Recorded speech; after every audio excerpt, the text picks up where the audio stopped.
Welcome, everyone. We will get started in just 1 minute.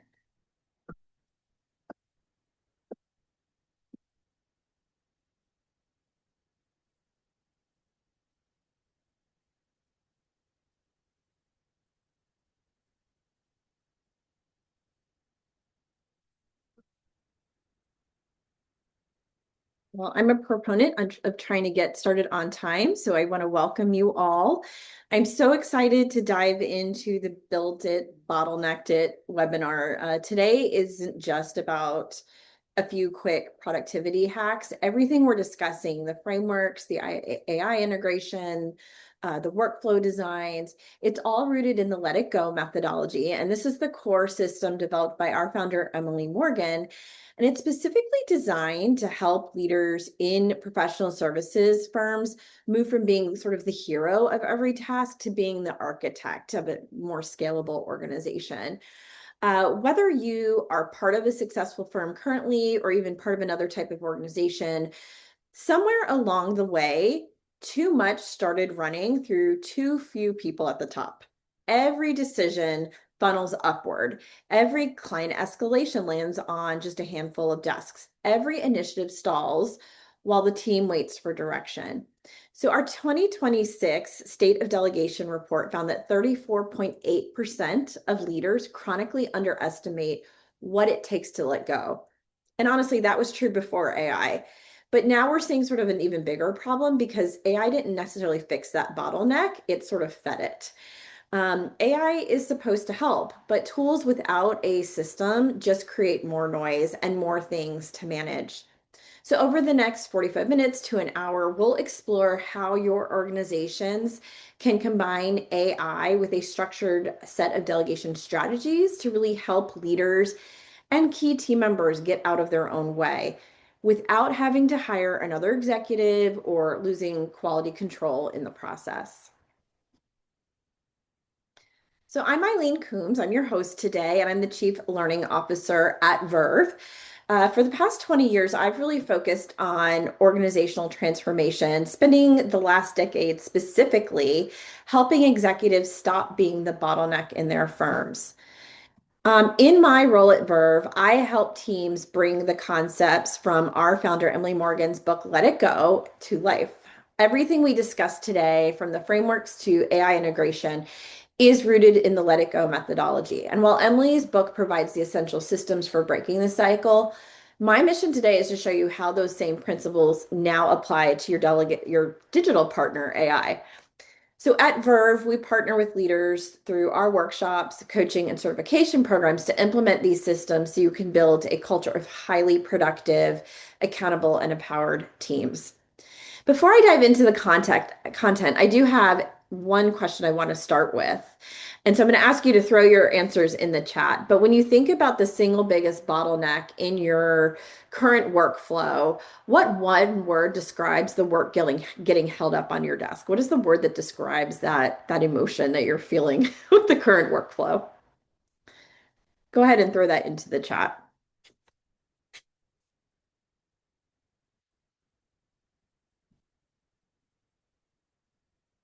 Lack of time, absolutely, and frustration. Risk of error, absolutely. Ooh, no strategy. I can definitely relate to all of these responses. And certainly whether it's waiting for final approvals or the no strategy or the frustration, to Doug's point, um, they all kind of point to the same problem. Too much is running through too few people. And so we've identified the pain point, but now we need to explore it more in detail. And I'm going to leave time at the end of the webinar for questions as well, but let's go ahead and start to jump in. I think the title of this slide says it all. The new bottleneck in professional services. For many of our senior leaders and top performers, you're probably trying to do 5 jobs at once, right? You are the rainmaker. You are like bringing in the business. You might be the expert delivering the core service. Perhaps you're the manager overseeing the team. Uh, acting as an operator, handling all sort of the internal systems and processes of the organization. But now you're also the AI experimenter, trying to kind of figure out how to integrate these new tools. And quite frankly, I think that's overwhelming. Most firms try to solve this pressure cooker by doing three things in particular. They're hiring more people, they're buying more AI tools, or they're implementing more processes. But my core observation, the point of this entire webinar, is that the real constraint is still delegation capability. Most of us think AI is sort of a silver bullet, but without the right delegation structure, we kind of just trade one bottleneck for another. I call that the review trap. It's why so many leaders feel like they have more on their desks to check and fix now than they did before they started using AI. The firm's delegation infrastructure, the ability to kind of move work from the top without it bouncing back for a redo, that's the biggest challenge holding you back. And the reality is that you can't AI your way out of a delegation problem. Adding more tools to a person who is already at capacity is just going to create a high-tech bottleneck. Because in expertise businesses, energy is your most limited resource, not your software budget, not the AI tools you're using. So I want to start with a fundamental reframe of your experience. We often treat delegation as a way to just find more time, but that's not always effective because without a change in behavior, the bottleneck just moves to a different desk. Instead, what I really want you to do is to start seeing delegation as an energy management system. In a professional services firm, your energy and judgment are your most limited resources. So if you look at the gap between your current schedule and maybe what your elevated sort of ideal schedule looks like, the one where you're doing your best work, the gap isn't just a list of tasks, it's your delegation backlog. AI can increase your execution capacity significantly, but only if you stop holding on to that labor. So to scale, we have to move past seeing delegation as a to-do and really start seeing it as a strategic tool. When we shift from offloading to sort of energizing work, delegation stops being a chore and becomes the framework that allows you to master your time in the age of AI. Reclaiming that energy is exactly how you break the cycle. So one of the foundational core concepts I want to begin with is that effective delegation is comprised of three parts. For a leader to successfully delegate and delegate well, they have to master the art, science, and discipline of delegation. So art is typically what I think is the fun part. It's the way you design and approach the what of delegation. It's that list of all the things you could possibly get off your plate if you had that magic wand. Science is also referred to the handoff, and it's how you effectively delegate. It's the process by which that delegation is managed and you get it off your plate so it doesn't have to return to your plate.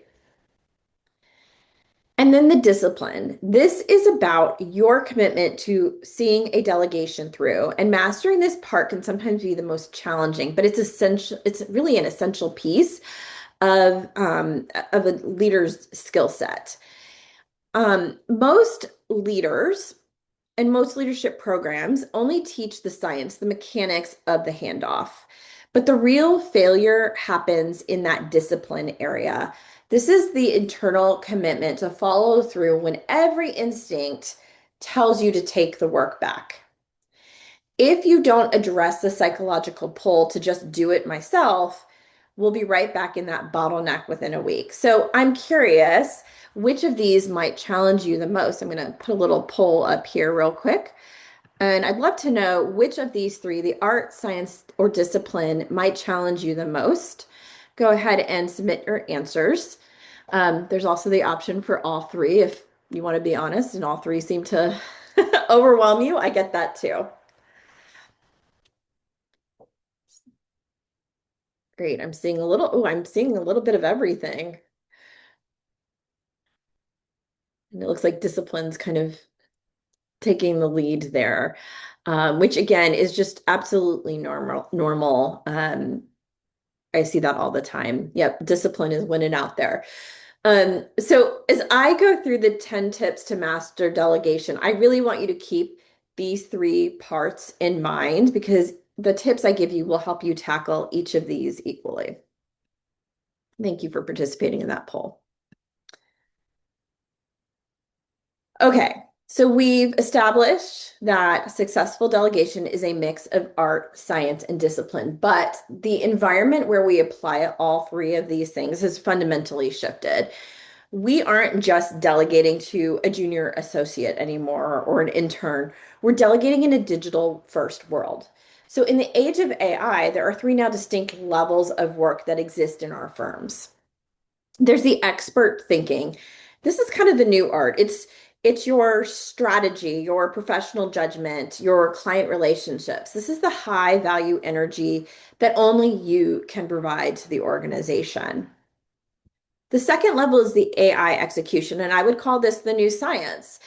AI can now handle things like drafting, research, and first pass deliverables at a speed that we've never seen before. And then the third piece is the operational coordination. And this is the new discipline. It's that connective tissue. It's how you manage the workflow and ensure the quality of work moves properly through the system.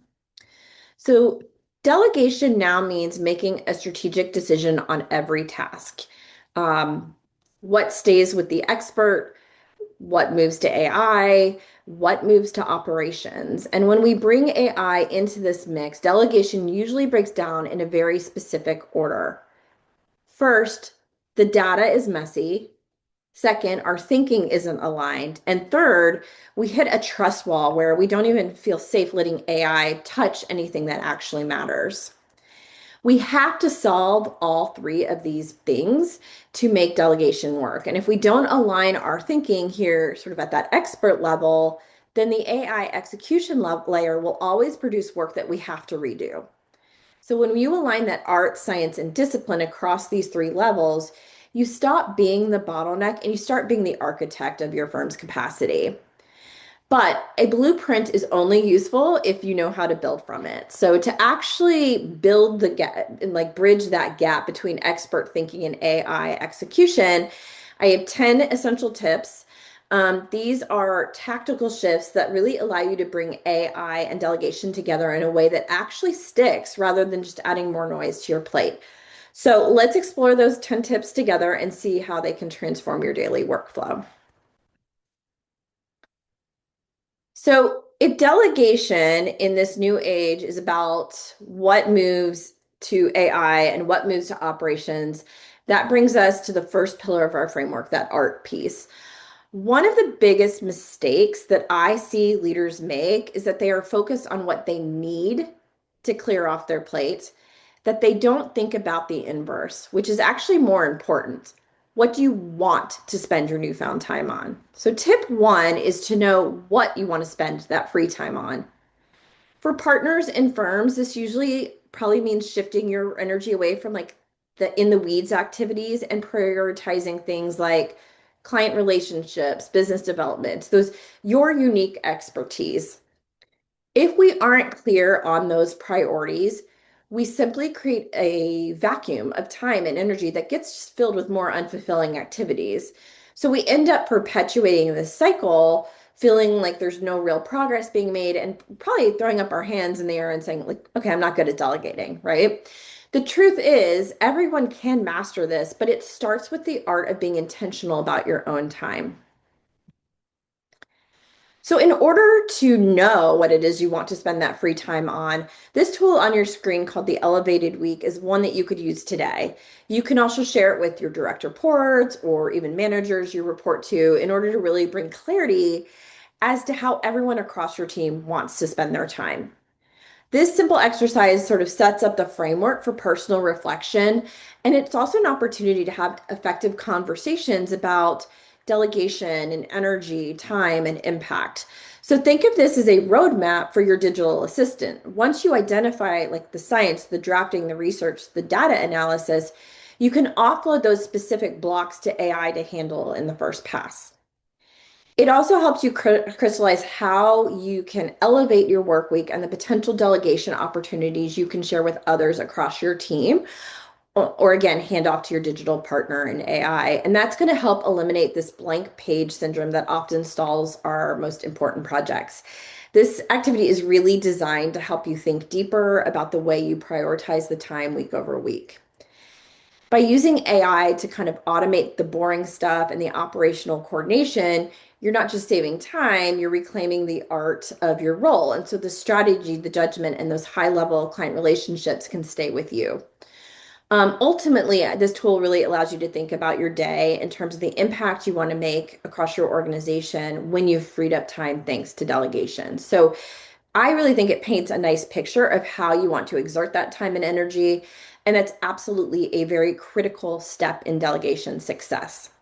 So you'll receive a copy of this tool in a follow-up email after today's webinar. Understanding what you want to do with your free time is sort of the personal side of art, but there is a professional side too. In professional services, delegation has to support three things, right? Revenue growth, client delivery, and firm scalability. Otherwise, partners stay stuck in sort of delivery mode forever, doing the work instead of leading the firm. So that brings me to tip number 2, which is to start with your goals. This is a step a lot of people skip, but it's super important. They start instead by delegating sort of the annoying stuff that's on their plate. But delegation should always start from your established goals. Your ability to be leveraged, to have others or AI support the things you are focused on, should be your primary strategy. Once those goal-focused delegations are captured and prioritized, then you can look at the low-hanging fruit, the annoying things, the work you simply don't like or aren't good at. But when you lead with your goals, you create a foundation that actually moves the needle for the business. So to see what this looks like in real life, you want to ask yourself 4 key questions. What are the things I want to be spending my time on? What are the goals I'm working toward this month or quarter? And list them out and sort of work backwards to figure out what opportunities exist. Think about the specific activities that have to happen to hit these goals. And finally, ask yourself, what do I specifically need to do to make that happen? Whatever is left after that last question, that is your delegation list. Now, we've got some positive energy here. You've got clarity on how you want to spend your time theoretically, right? And you're focusing on your delegations around your big goals to help you get there faster. So with the art in place, let's look at tip 3 and move into science of how we actually hand this work off. Once you've used the art to identify what aligns with your goals, the science is really about the actual handoff. So tip 3 is about always delegating the end result.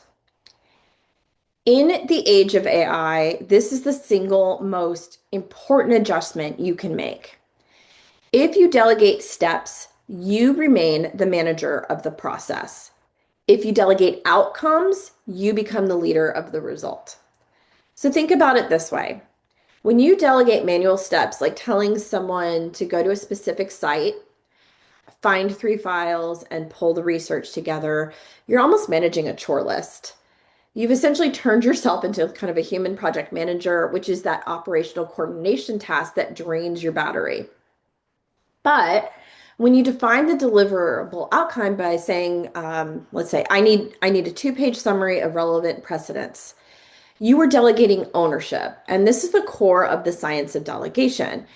By focusing on the result rather than the steps, you give your team and your AI tools the room to operate independently. It transforms your role from a bottleneck checking off the boxes into a leader who validates high-level results, which is the only way to build a workflow that actually scales. So by delegating the result rather than the steps, you're building a delegation infrastructure. And this is a structural shift, certainly.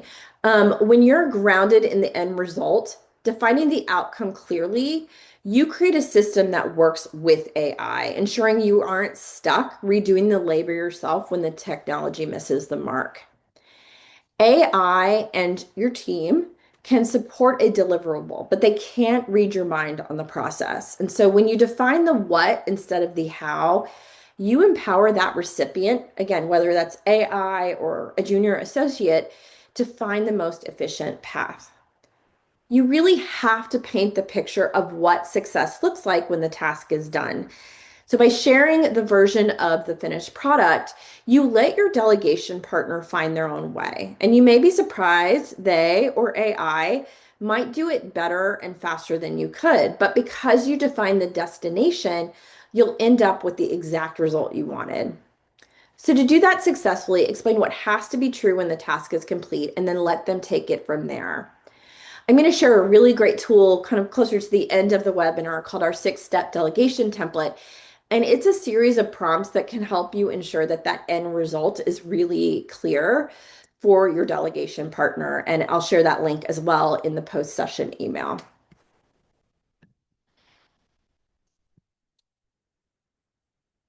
Okay, so once we painted the picture of success, we have to ensure the delivery stays on track.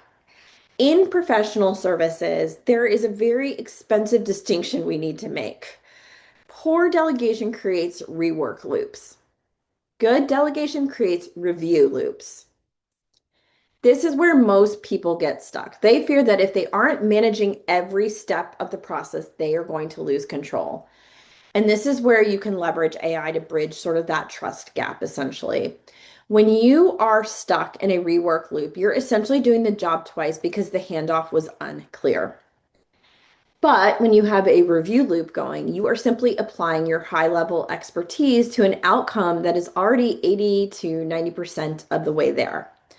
Leaders should review outcomes and not manage every step. And so this is why we have to establish a communication strategy. Think of AI as a chief of staff in some ways. It allows you to maintain visibility without needing to micromanage. Delegation, even when aided by AI, can fall flat if it isn't managed with the effective communication strategies in place. Setting up a strategy before the work begins is what keeps you in review versus rework. So this means establishing who is doing what by when and having total clarity on the ownership of that activity.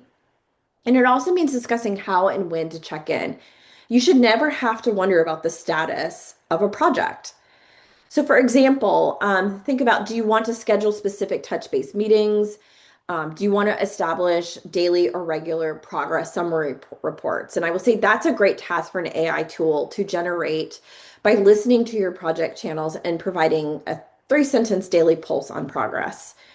You can even use AI to sort of pre-screen drafts against your success criteria, ensuring that when the work hits your desk, it's already aligned with your vision. Or maybe you want to have someone else on your team entirely own everything and just check in at a specific milestone for a formal review. And that's a great strategy as well. So know your preferences and communicate them before you send anyone, including AI, off to take that task.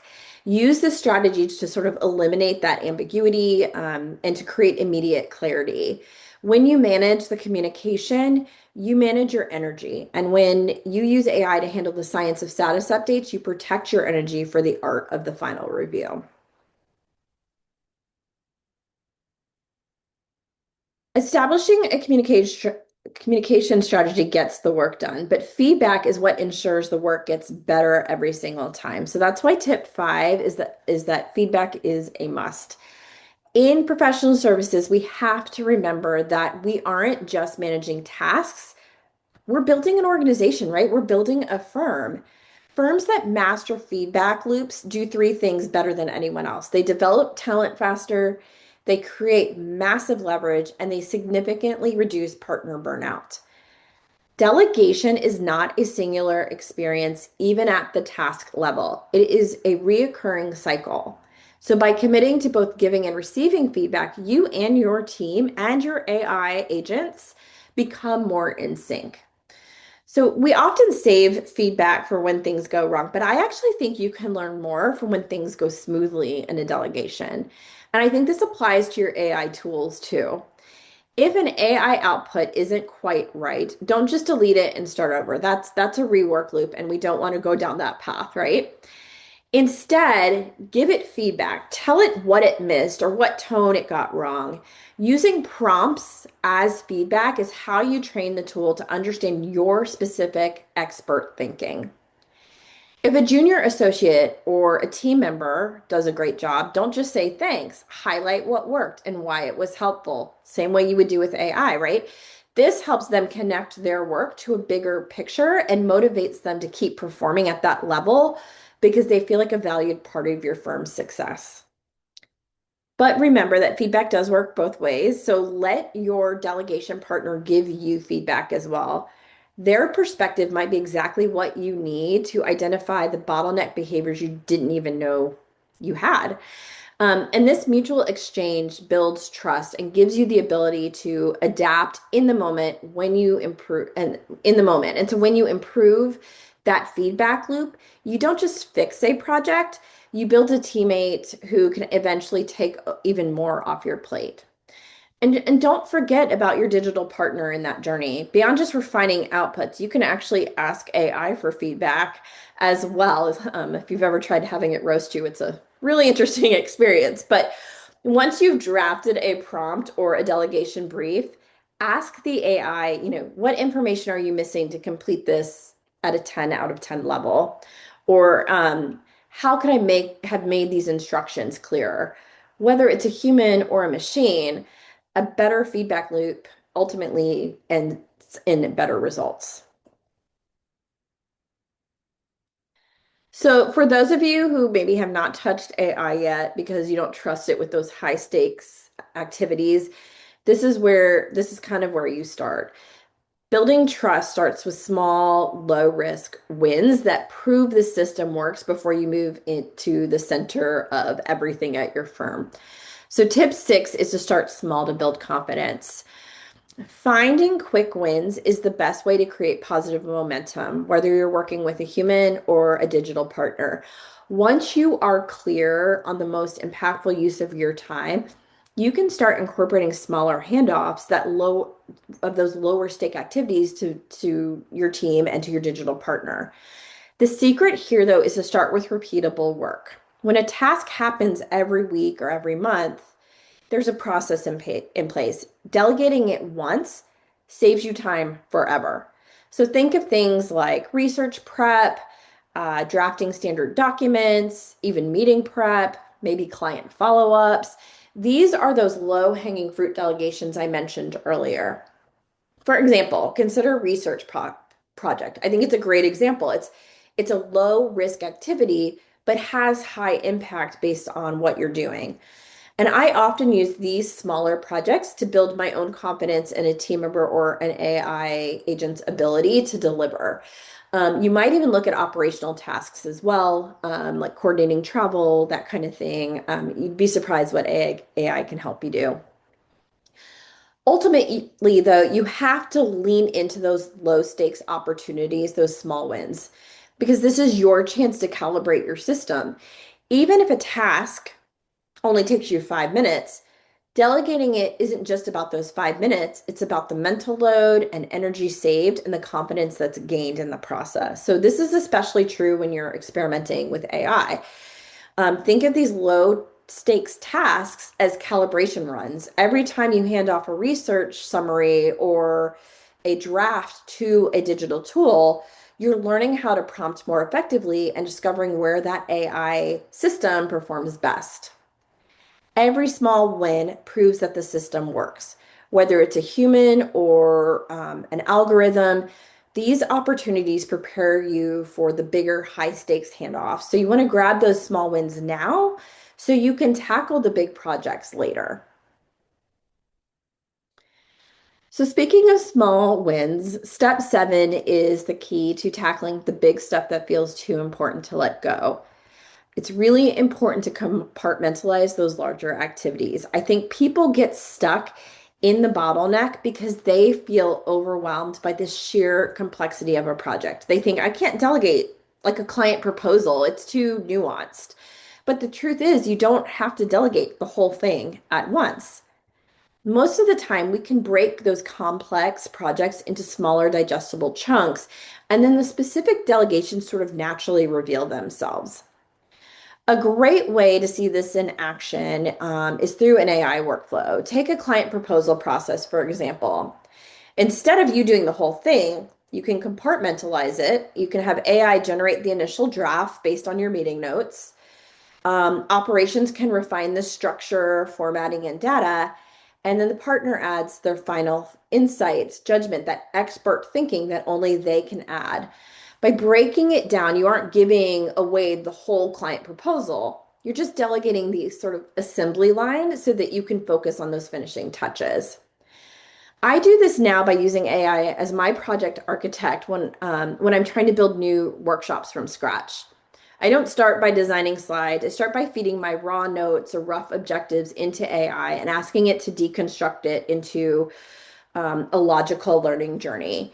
Instead of a total handoff, I delegate the structure first. Once the AI kind of lays out what the modules look like, I can then ask it to generate interactive exercises to go along. I can ask it to research some case studies that support my main thesis. I can even have it create a draft of the participant workbook. So by the time I sit down to really get into the content, the science, that research, drafting, that formatting is 80% of the way done. I'm not staring at a blank page. I'm just now getting to apply my expert thinking and the art to those finishing touches. So if you're ever stuck on how to break a project down, you don't have to guess. Just ask AI to build you the compartments first. Then decide which ones you need to keep and own and which ones you can hand off. By creating this structure, you move away from the stress of doing it all to the clarity of like kind of guiding the process. But that to make that shift really permanent, we have to move beyond just the science of the work and into that discipline of a leader. And so to me, this is where the rubber meets the road, the discipline piece.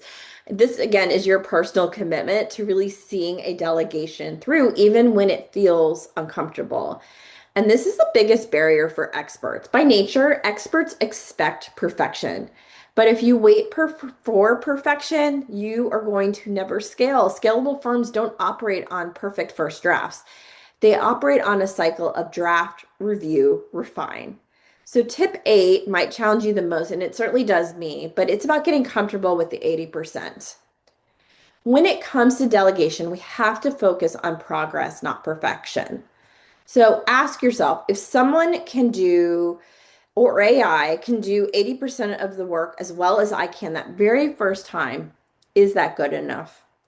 In almost every case, the answer is yes. You can build up to 100% over time, but you have to allow for that 80% mark to feel that progress and momentum and to feel like delegation is really working.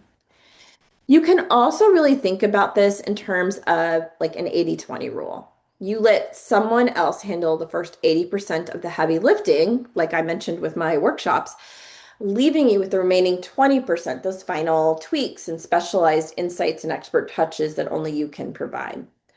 And quite honestly, sometimes just having someone start a project for you is a massive win. And like I said earlier, I use that strategy all the time because having a draft in front of me applies the pressure I need to see that through to the finish line. The reason we struggle to let go of that final 20% is that we haven't built a decision framework. We treat every task like expert thinking when it's actually probably more operational coordination. AI can get you 80% instantly. Your true leverage is providing that final 20% of judgment, not redoing the first 80% of the labor. And there's one important thing I want to note as it relates to this rule. Delegating a task doesn't mean it's 100% off your plate that very first time. You do need to save space and time in your schedule for the final 20% review. Account for that time so that when the work comes back to you, you aren't frustrated. You're ready to add value that only you can bring in that moment. As we continue with the delegation of discipline, we have to talk about the work that usually gets ignored. And so tip 9 is to commit to the boring stuff. I know that's a really scientific title for the tip. We often think delegation is only for like big projects, but the boring stuff makes up at least 50% of the business and it's vital. I'm really talking about that like back office administrivia. Maybe it's vendor orders, follow-up emails, data entry, meeting coordination, those things. This is actually where true leverage lives. To scale, you have to move beyond just doing the work and start focusing on documentation, templates, and workflow designs. And this is also where I think, performs best. Remember, AI didn't fix those bottlenecks, right? It fed it with compounded velocity. If you roll out AI tools without the boring infrastructure of documentation and workflow underneath them, you aren't creating capacity, you're just creating more noise. You have to build the delegation muscle to sustain the speed of technology. And that's the backbone of our Let It Go system. You layer AI on top of these boring documentations and workflows to break the cycle of being the bottleneck. And AI thrives on structure and repetition. If you commit to the discipline of documenting these boring processes, you create a manual that AI can follow perfectly every time. However, the goal isn't just to automate, it's to create capacity for your entire team. And so while AI handles the execution of the process, your human teammates provide the oversight and energy. The great news is that there are teammates across your organization who actually love these boring types of tasks. When you ignore the process or refuse to delegate the small things, the boring things, you aren't just hurting your own productivity, you're blocking growth opportunities for others. What feels like boring work to you might be a critical professional development opportunity for a junior teammate who is really eager to understand the backbone of how the firm operates. So you'd be surprised who is eager to learn and grow in those areas. You just simply have to ask. And this is why discipline is so important. Delegation isn't always a set it and forget it task. It's an ongoing cycle of refinement. And when you are training an AI model or a new associate, you have to stay engaged as the architect of the process. As a leader, your commitment to the evolution is sort of that secret sauce. It may take several iterations of feedback and adjustment to get an administrative workflow exactly right. And that's okay. The discipline to stick with it rather than sort of snatching the work back the moment it gets difficult, that's what eventually breaks the bottleneck for good. So my final tip addresses the skill gap hiding in plain sight. And that's about setting expectations, creating accountability, and really sharing why. Most leaders think they are delegating when they're actually sort of doing what I call drive-by delegations. They're sort of lobbing tasks over the fence. And to break that cycle, we use the six-step delegation template that I mentioned earlier. And again, you'll receive this in a post webinar email.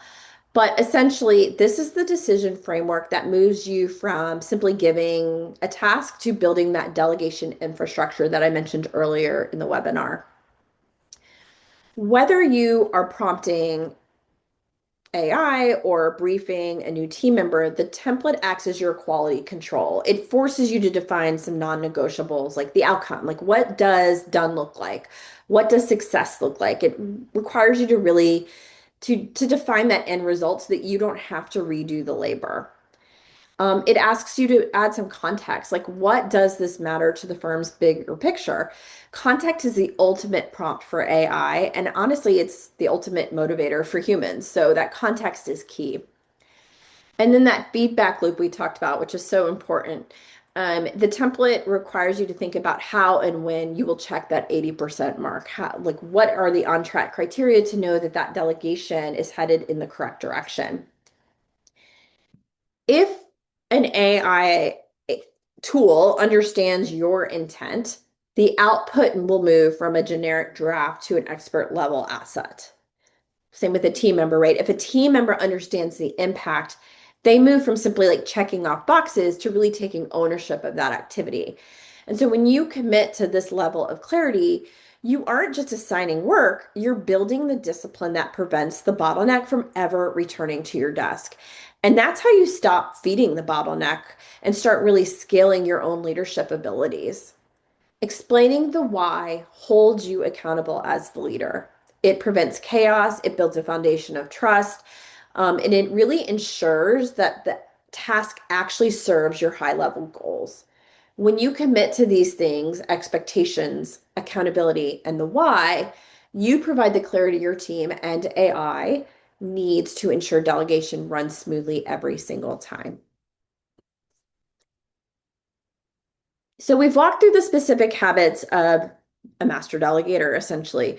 When you zoom out and look at how these habits form across your firm, you can start to see a new kind of structure emerging, and I'll call that the delegation stack.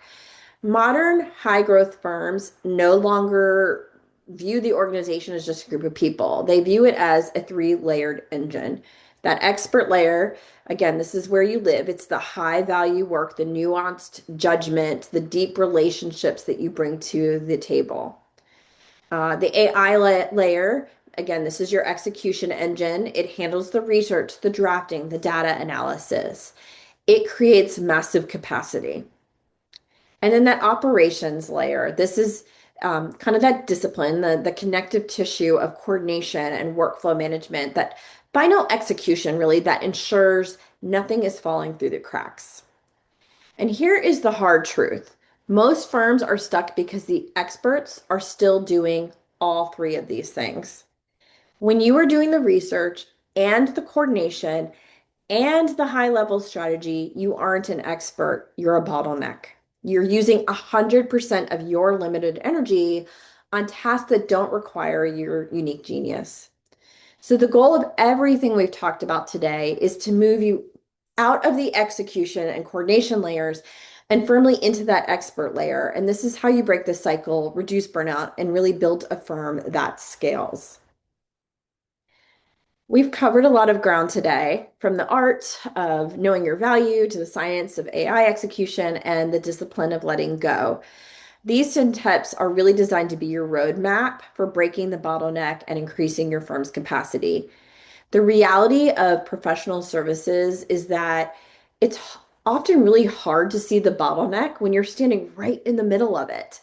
So I'm curious, as you are standing in the middle of it, which of these, I'm going to launch a new poll. Which of these 10 tips do you feel you need to further develop your delegation muscle around? So go ahead and submit your answers. I'm really curious to see which of these tips you might be struggling with.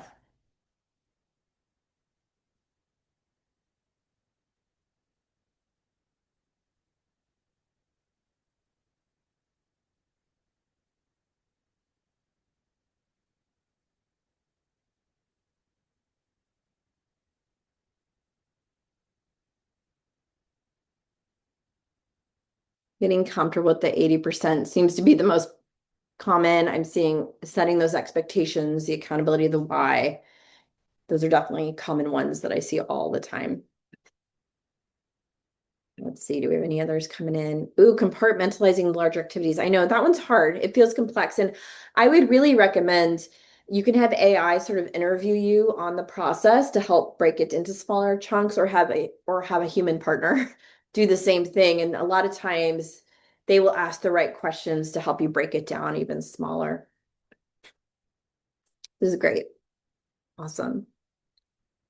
If establishing a communication strategist came in, and I agree, that's a hard one as well. If today made you realize that you might be the bottleneck in your organization, or maybe that your team has hit a ceiling because of how work is being handed off, I want to help you find the fastest path. What you learned today was simply the foundation. The firms that will scale in the next 5 years, they aren't the ones with the most tools. They're the ones that figured out how to systematically move work off of the desks of their highest value people. That is the culture we are building with the Let It Go system. So if you want to build in this into the way that you lead, there's a certification program for that. We have our Let It Go advisor certification, where you can gain like the coaching skills needed to really lead your team through our delegation methodologies. It's essentially the difference between learning a system and really becoming the architect of that culture in your organization, really ensuring that your team has the same clarity and freedom that you're working toward. But if you really feel like, no, we need help implementing these strategies, that's where our sister company, Delegate Solutions, comes in. They provide virtual executive administrative support to do just that. And again, the work of that team is also still rooted in all of the same let it go methodologies. And quite frankly, if you're just unsure of your right next steps, you can scan the QR code on your screen and schedule a conversation with me. I'm happy to walk you through the options, determine the best fit for your next move forward. I want to go ahead and I know we're right at time, but I want to open the floor to any questions that you might have. If there's something you're struggling with, don't feel like I answered. I'll do my best to do that now. But I know I had a few questions come in while I was talking, so I do want to hit on those quickly while you add any other questions to the chat. Um, this one says, I need to delegate sensitive financial and banking tasks that require high trust. How do I let go? Oh, that's so hard. I think this is where the starting small and compartmentalizing kind of help. I want you to think about it this way. You wouldn't walk a brand new intern into the office and just hand them a high risk financial decision or the keys to your biggest client account, right? Like on day one. You'd give them a small project to see how they think, and then you'd provide feedback. And you should view AI exactly the same way. Don't hand over the keys to the kingdom on day one. Don't do that. Delegate a single, maybe reconciliation or a specific report to build that trust muscle and do that incrementally. And I think when you start to treat AI like a talented but maybe untested intern, you start to protect the firm and you kind of learn exactly where the tools excel and where it still needs your expert thinking to finish the line. So I would just start with small pieces of that sensitive information, and also be aware of what your firm's AI policies are before you're putting sensitive information into an AI agent. Um, Let's see. Do I take the 80% approach and just finish it off myself, or do I give feedback to ensure a perfect job? And I think it's a balance. If it's a one-time task, take the 80% as a win. But if it's repeatable work, you definitely have to invest in that feedback loop, that mutual feedback loop, so that you can get to 100% without your involvement later. The more feedback up front, the more likely you're going to close that 20% gap. One of the things I really like to do is I like to record myself doing the last 20%, or I can sit with someone or my AI and sort of explain it as I'm doing it. Like, this is what I would have done differently to finish out the project. Here's how I would have thought about this, so that I can essentially train them to like close that 20% gap. I found that really effective. Are there any other questions?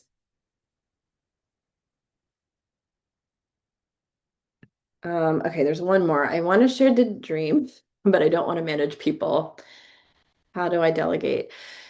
Um, it's really hard. I don't know that you can fully step away from managing people when you initially delegate to them. I think it really comes down to being clear about the outcome of the thing you're delegating.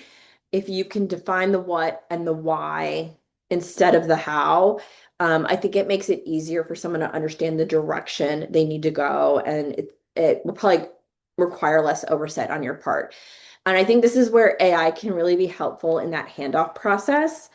It can help you sort of turn that dream idea, that thing you're trying to get off your plate, into an SOP or provide clear steps. But just as I said earlier, initially that first time you hand something off, you do have to reserve some time to add your last 20% and maybe even manage people a tiny bit. So just consider that, and even institute some status updates so that you can build confidence along the milestones and timelines that you have set. But make sure that feedback too is really embedded and bring clarity to the process. So, well, I don't see any other questions in the chat. I am happy to stick around for another minute. But if there are no questions, I definitely want to thank you all so much for your time today. I look forward to seeing how you break the cycle. And of course, I'm happy to help along the way. So have a fantastic afternoon, everyone, and a fantastic weekend.